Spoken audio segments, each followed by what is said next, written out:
El precandidato presidencial de Alianza Verde, Camilo Romero, denunció ser víctima de sicariato judicial por parte de la Fiscalía desde el periodo de Néstor Humberto Martínez, a propósito de una investigación que cursa en su contra en la Corte Suprema por las presuntas irregularidades en la venta de 80.000 cajas de aguardiente Nariño cuando él era gobernador de ese departamento. Esto que yo he llamado hoy es una rueda de prensa sobre el sicariato judicial de la Fiscalía y un llamado respetuoso a la Corte Suprema de Justicia. Es decir, ¿qué ha pasado en este caso de Camilo Romero? Aquí hay que advertirlo con claridad. Esto hace parte de una lógica de poder criminal, inteligente en este país. Aquí en Colombia, por pensar distinto, asesinan colombianos y colombianas. Jóvenes, como pasó con Esteban el día de ayer en la ciudad de Popayán, hecho que rechazamos de manera contundente. Buscar un camino distinto, un país distinto, no puede primero costar un ojo y después costarle la vida a un joven que busca un país mejor. Este sistema, pues, en Colombia funciona de esa manera, aniquilando al contrario. Cuando se tiene cierta relevancia política, han decidido no matar al contradictor, no asesinarlo, pero sí acabarlo, mediante unos órganos que están cooptados por el poder de siempre. No es una novedad lo que estoy diciendo para los colombianos y colombianas, pero es sin duda alguna una tristeza profunda para la democracia de nuestro país. Poderes como este de la Fiscalía, como el de la Procuraduría, como el de la Contraloría y otros, que son cooptados desde el poder central y no permiten un ejercicio libre de poderes en Colombia. Eso, por supuesto, hay que rechazarlo de manera total, contundente, y de lo que vamos a hablar aquí es de un caso, de un tema, de muchos que han sucedido en Colombia, de lo que ya se conoció ahora en este país como sicariato judicial por parte de la Fiscalía. En nuestro caso empieza, entonces esta es la presentación que tengo aquí, este sicariato judicial de la Fiscalía y este llamado a la Corte Suprema, porque en nuestro caso está ya en la Corte Suprema. Vamos a ver de qué se trata este asunto. Primero, este es un proceso que empezó en el año 2017. En ese año 2017, recuerden ustedes, estaba la prepotencia de Néstor Humberto Martínez al frente de esta Fiscalía General de la Nación, haciendo de las suyas porque estaban próximos a las elecciones del 2018. En abril, la Fiscalía entra a la gobernación del departamento de Nariño. Y este proceso penal tiene las siguientes consideraciones. Para que estemos claros todos y todas, y quiero resaltar esto como los principales titulares. Primero, no se trata de un contrato para adquirir un servicio o un bien. No es que haya salido dinero de la gobernación del departamento de Nariño.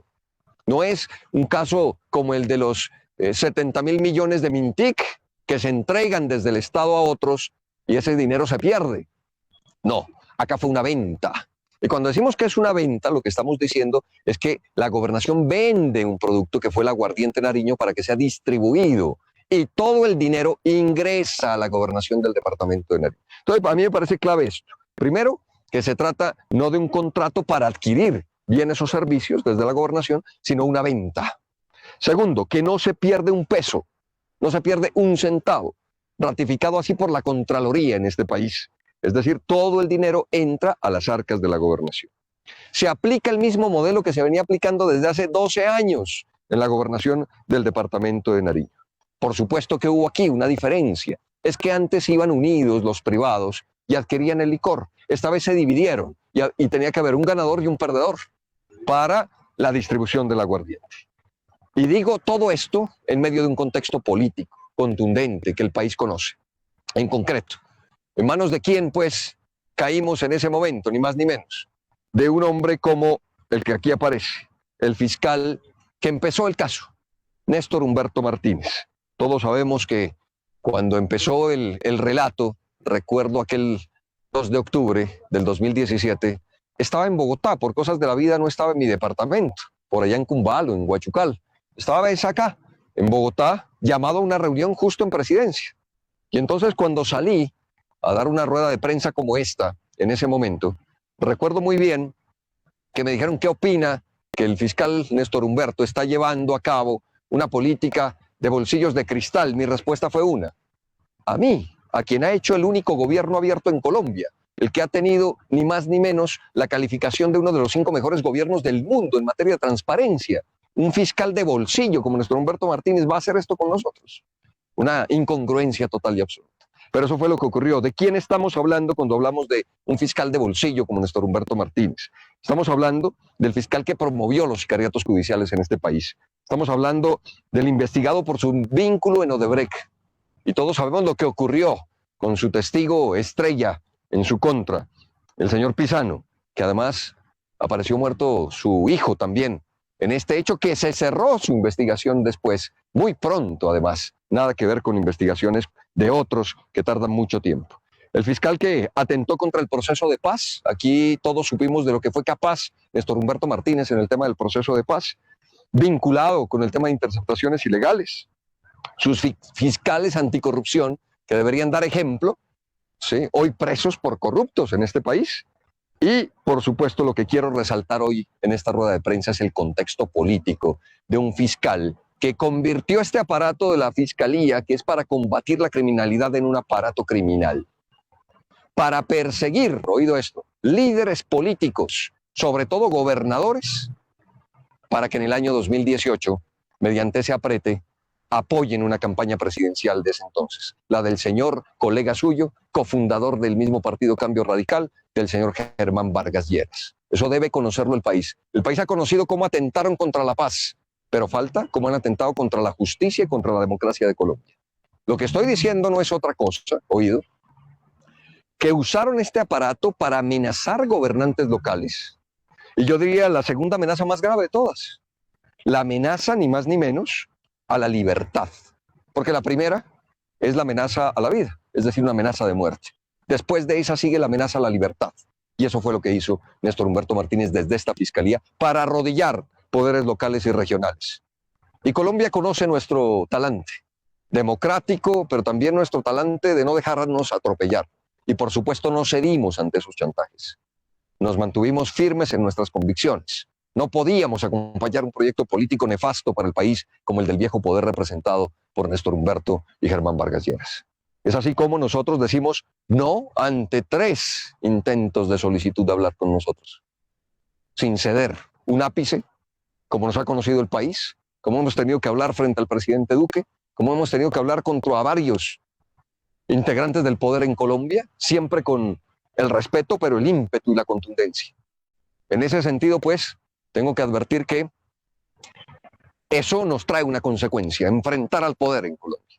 La consecuencia ha sido un proceso penal al único gobierno abierto que ha existido en Colombia. Cuando digo esto, quiero que me entiendan, un gobierno dialogante, amplio, transparente, que gobierna con la ciudadanía. El único gobierno, para que entiendan esto de gobierno abierto, ¿qué significa? Que, por ejemplo, nosotros hicimos declaración pública de bienes juramentada de los 40 funcionarios de nivel decisivo de la gobernación, que podían ustedes conocer hasta cuánto había de dinero en las cuentas de ahorro de los funcionarios. Esto no se ha atrevido a hacerlo ningún otro gobierno en este país. Argumentan seguridad cuando lo hicimos en Nariño, uno de los lugares más complejos por el conflicto en nuestro país. Así es que, con ese contexto, pues, dejo claro cómo inicia este proceso un fiscal como Néstor Humberto Martínez en nuestra contra. Un proceso que, como ya advertí, no se perdió un peso, todo el dinero entró, no se configuró nada de un contrato que la gobernación adquiera bienes o servicios, sino que fue una venta y entraron todos los recursos a la gobernación del departamento. Ahora bien, ¿a quién encargó Néstor Humberto Martínez de este caso? Miren, aquí está. Este señor se llama Jorge Hernán Díaz Soto, hoy fiscal delegado, primer fiscal delegado ante la Corte Suprema de Justicia. Viene desde la época de Néstor Humberto y continúa hoy en esa responsabilidad al frente de la Fiscalía Primera Delegada ante la Corte Suprema de Justicia. Él es Jorge Hernán Díaz, uno de los principales alfiles de Néstor Humberto Martínez. Veamos quién es el señor Jorge Hernán Díaz. Fue capaz de decirle a este país, conociendo nuestra historia, fue capaz de negar las desapariciones del Palacio de Justicia. Después fue, por supuesto, invitado por las víctimas a rectificar esas palabras. Y tuvo que hacerlo. Pero fue capaz, digo, de señalar que en el Palacio de Justicia no hubo desaparecidos. Hizo parte del equipo defensor, para que entendamos de qué orilla y de qué línea, del equipo defensor del que se conoce como Uribito en el país, Andrés Felipe Arias. Y lo último que conocimos de colegas prestigiosos como Daniel Coronel, como Cecilia Orozco, fue el fiscal delegado ante la Corte que archiva una investigación que se llevaba en la Corte a su jefe, nada más ni nada menos Gabriel Jaimes, que es el que ha pedido la absolución de Uribe, en el caso de Uribe, en la Corte. El caso de Uribe, pues, en el proceso penal. Este es Jorge Hernán Díaz Soto, el que acaba de archivar un proceso de Gabriel Jaimes, que todo el país lo ha visto de frente, jugado, a absolver a Álvaro Uribe Vélez.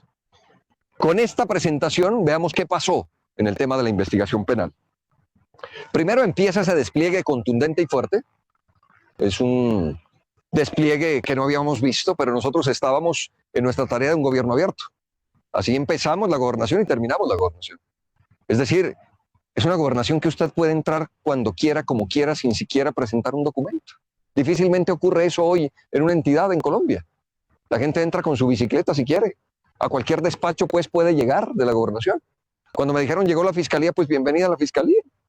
Si tenemos ese criterio con los ciudadanos, ¿cómo no tenerlo con las instituciones del Estado? Este es un gobierno abierto, adelante. ¿Pero qué pasó? Pues que hicieron de las suyas, porque su tarea era con un fin político macabro. Es que es la misma lógica, para que me entiendan de lo que está ocurriendo. Es la misma lógica de los falsos positivos, de las masacres, de la eliminación del contrario. Esa es la misma lógica. Entonces entraron y hoy podemos demostrar con peritos, ya entendemos un poco de esto de lo penal. Carlos, que cubría Congreso cuando yo estaba de senador, teníamos nuestras denuncias, nuestros debates, y ahora enfrentarnos a un monstruo como la Fiscalía y como Néstor Humberto Martínez en su momento, que hizo varios intentos, no solo este, quiero advertirlo. Entonces, las pruebas han sido recaudadas de manera irregular, ilegal por la Fiscalía General, porque iban era a un aprete político y no a una investigación seria. Es decir, iban era a apretar a los gobernantes locales. Eso fue lo que ocurrió. Entonces, claro, hoy nuestros peritos pueden demostrar cómo esas pruebas fueron recaudadas de manera ilegal, rompiendo la cadena de custodia. Guardando proporciones, nos dicen los peritos, para que entendamos todos, eso es como si en una escena del crimen el investigador toma el arma con la mano, digamos, de esa naturaleza. Entonces, situaciones como esta ya ha vivido, por supuesto, el país. Y quiero resaltar aquí a una colega, Yolanda Ruiz. Ella hizo una entrevista cuando finalmente nos hacen la imputación. Y Yolanda me pregunta, gobernador, ¿cómo le fue en la imputación? Le digo, a mí muy bien, pero estoy sorprendido. Porque Néstor Humberto, eso sí, en rueda de prensa ante todo el país dice, le imputaré 5 delitos al gobernador de Nariño. Y entre esos el peor, peculado, robarse el dinero de la gente. Y cuando voy a la imputación, no aparece peculado por ningún lado. Reemplazaron 2 delitos por otros administrativos, que en derecho penal además se conocen como los delitos del contradictor en el mundo, de quien pretenden acabar políticamente desde lo jurídico. Y entonces quita peculado. Y me entrevista Yolanda Ruiz y me dice, ¿cómo le fue, gobernador? Le digo, a mí bien, pero estoy sorprendido, porque la Fiscalía se ha robado 2 delitos, entre esos el de peculado. No está, no aparece. Obvio, no tenía manera de decir que hubo pérdida de dinero en esa situación y en ese caso. Ni siquiera pudieron imputarlo, mucho menos pues llegar hasta la instancia de la acusación. ¿Y en qué vamos? Y esto es lo que quiero hoy denunciar ante el país. Es que aquí ha habido de manera malintencionada un juego sucio por parte de la Fiscalía en este proceso. Aquí ni más ni menos lo que ha ocurrido es que han dilatado el proceso y lo han hecho para que coincida en esta época en la que vamos a empezar nuestra candidatura a la presidencia de este país.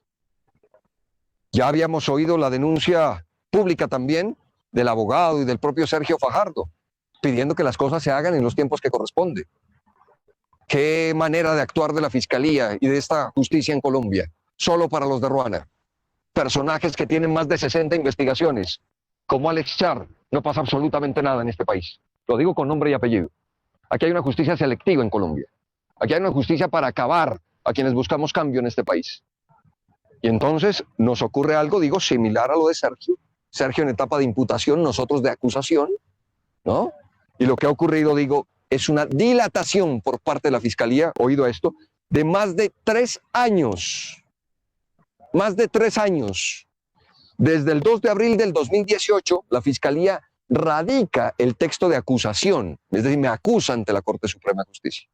Y desde ese momento teníamos que avanzar a la etapa preparatoria, que son los distintos pasos de un proceso penal. Pues bien, desde la fecha de acusación, la Fiscalía ha dilatado este caso ante la Corte. Ojo, después de realizar la acusación, sigue investigando a pesar de que ya había culminado esa etapa. Es decir, se da una gabela de tiempo. ¿Qué hizo para dilatar? Oído estos tiempos, a ver si lo recuerdo bien en mi cabeza. Nos convocan a una adición del texto de acusación en septiembre del año 2019. Y usan como argumento que tienen dos personas para principio de oportunidad, dicho sea de paso de una vez, está más adelante el relato, pero lo voy a decir. Dos personas que dicen, y tenemos allí el video y el audio, que no tienen prueba alguna contra Camilo Romero. Y a pesar de eso, la Fiscalía les da principio de oportunidad. Es decir, ellos dicen que han cometido unas irregularidades, que no tienen ninguna prueba en contra de Camilo Romero. Y la Fiscalía les dice, venga, un principio de oportunidad. En este sistema penal nefasto, ¿qué significa? Que por salvarse ellos, tienen que entregar la cabeza de alguien superior. Y la Fiscalía apretando para que ese sea Camilo Romero. Entonces, ojo con la fecha que les dije, septiembre del 2019. Llegan con esos principios y también con una prueba. Dice que la prueba, un celular. Miren lo grotesco de esto. ¿Qué ocurrió con ese celular, señores y señoras? Que fue lo último en entregarnos por parte de la Fiscalía.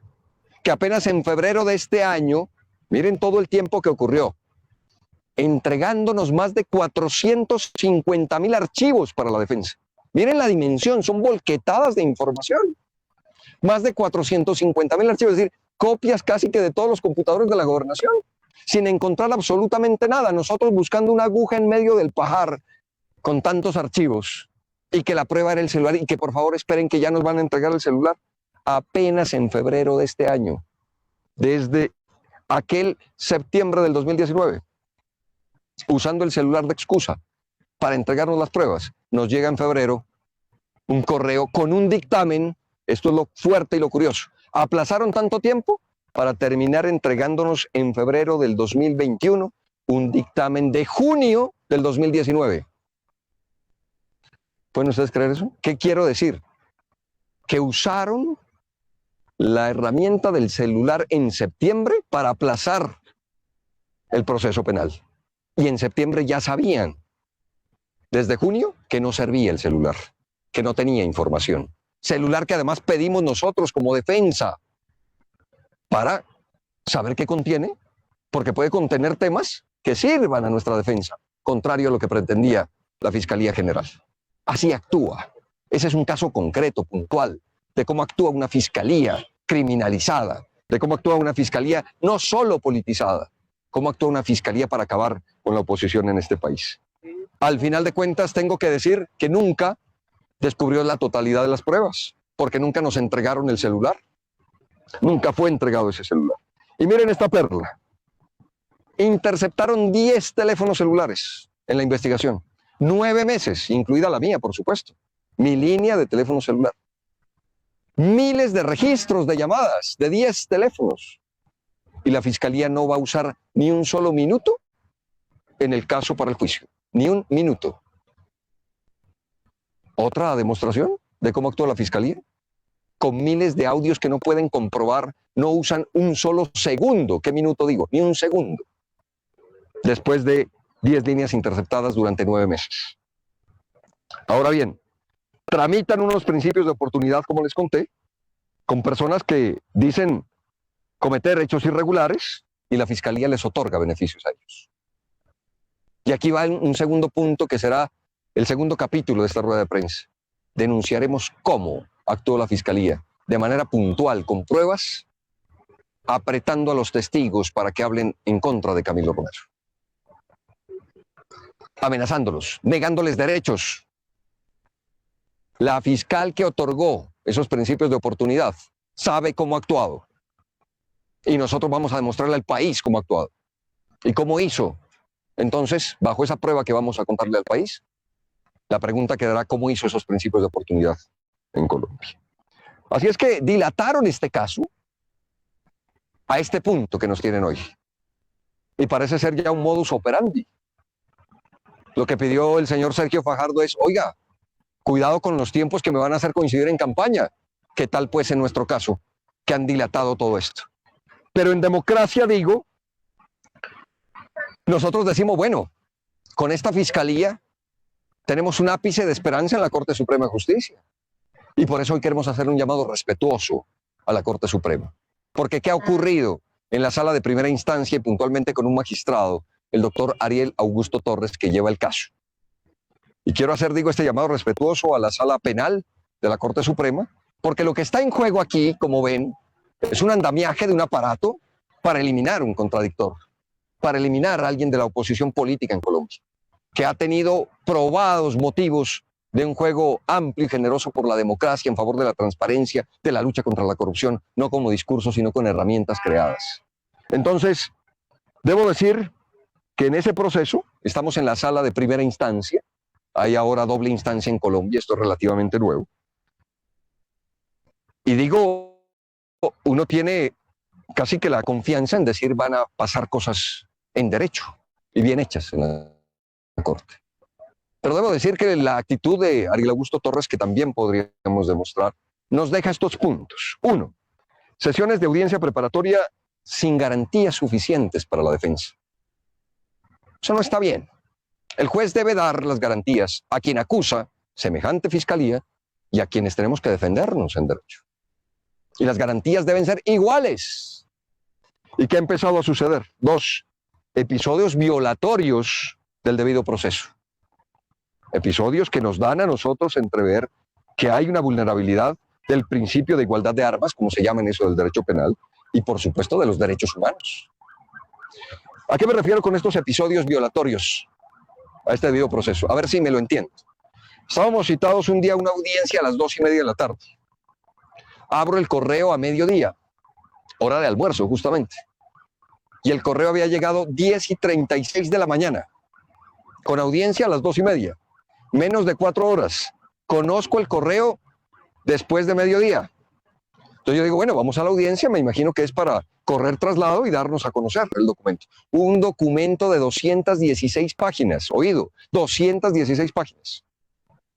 Y el magistrado, le hago la pregunta, ¿usted pretende, magistrado, continuar con la audiencia para que nosotros hagamos lectura del documento, análisis del documento y respuesta al documento argumentada en este tiempo? 216 páginas, perdóneme, eso no ocurre ni en una universidad garaje.